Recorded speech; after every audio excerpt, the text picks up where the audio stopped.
రోజు ఆంధ్ర రాష్ట్రంలో ఎలా ఉంది పరిస్థితి? కనీసం బిడ్డలకు ఉద్యోగాలు వచ్చే పరిస్థితి అయినా ఉందా? ఒకప్పుడు రాజశేఖర్ రెడ్డి గారి హయాంలో ఎలా ఉండే? రాజశేఖర్ రెడ్డి గారి హయాంలో ఫీజు రీయింబర్స్మెంట్ ఉండే. ఆ రోజు రాజశేఖర్ రెడ్డి గారు చెప్పిన మాట, మీరు ఏది కావాలంటే అది చదువుకోండి, మీరు డాక్టర్ అయితారా, మీరు ఇంజనీర్ అయితారా, మీరు ఎంబీఏ చేస్తారా, మీరు ఎంసీఏ చేస్తారా, మీరు ఏది కావాలంటే అది చదువుకోండి, ప్రభుత్వమే ఉచితంగా చదివిస్తుంది అని రాజశేఖర్ రెడ్డి గారు భరోసా ఇచ్చారు. ఆ రోజుల్లో ఎంతమంది బిడ్డలు ఎంబీఏలు ఎంసీఏలు ఉచితంగానే చదువుకున్నారు, డాక్టర్లు ఇంజనీర్లు అయ్యారు, ఈ రోజు లక్షణంగా ఉద్యోగాలు చేసుకుంటున్నారు. ఇప్పుడు ఫీజు రీయింబర్స్మెంట్ లేదు. తల్లిదండ్రులే కూలీ నాలీ చేసో అప్పు సొప్పో చేసో బిడ్డలను చదివించుకోవాలి. చదివించుకున్నాక పోని వాళ్ళకు ఉద్యోగాలు వస్తున్నాయంటే అది లేదు. ఈ రోజు మన రాష్ట్రంలో 19 లక్షల మంది బిడ్డలకు ఉద్యోగాలు లేక చిన్న చిన్న ఉద్యోగాలు 10,000 రూపాయలకు 12,000 రూపాయలకు ఉద్యోగాలు చేసుకుంటున్నారంటే అది అవమానంగా లేదా?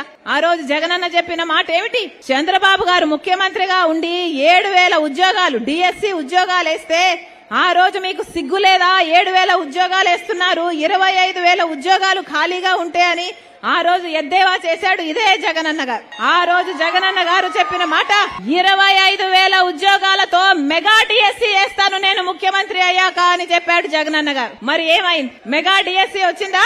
ఈ రోజు 30,000 ఉద్యోగాలు ఖాళీగా ఉన్నాయి. లక్షల మంది బిడ్డలు డిఎస్సి కోసం ప్రిపేర్ అయి ఉన్నారు, సంవత్సరాల నుంచి ప్రిపేర్ అయి ఉన్నారు. ఇప్పుడు కేవలం ఎన్నికలు వచ్చాయి కాబట్టి మెగా డిఎస్సి లేదట, ఒక దగా డిఎస్సి. కేవలం 6,000 ఉద్యోగాలతో ఒక దగా డిఎస్సి ఇప్పుడు ప్రవేశపెట్టారు. ఉద్యోగాలు నోటిఫికేషన్ ఇచ్చి వాళ్ళకు ఉద్యోగాలు రావడానికి 6 నెలలు పడుతుంది. మరి ఇప్పుడు ఎన్నికలు ఉన్నాయని తెలిసి ఇప్పుడు ఇచ్చారంటే భర్తీ చేయాలని చిత్తశుద్ధి ఉందనుకోవాలా, లేకపోతే ఎన్నికల కోసం చేసే ఎన్నికల స్టంట్ అనుకోవాలా? అందుకే చెప్తున్నాం, నిరుద్యోగుల కోసం కాంగ్రెస్ పార్టీ పోరాటం చేస్తుంది. నిరుద్యోగుల కోసం, మన యువత కోసం కాంగ్రెస్ పార్టీ నిలబడుతుంది.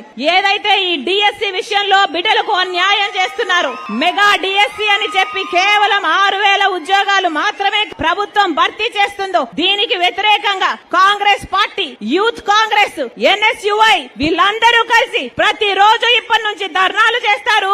మంత్రుల ఇళ్లలు, ఎమ్మెల్యేల ఇళ్లని ముట్టడి చేస్తాం. ఆఖరికి నేను కూడా సెక్రటేరియట్ ముట్టడిలో పాల్గొంటానని, నిరుద్యోగుల పక్షాన్ని కాంగ్రెస్ పార్టీ నిలబడుతుందని, కాంగ్రెస్ పార్టీ అధికారంలోకి వచ్చిన వెంటనే మొట్టమొదటి సంతకం నిరుద్యోగుల ఉద్యోగాల కోసమే పెడతామని రాజశేఖర్ రెడ్డి బిడ్డ మీకు మాటిస్తుంది.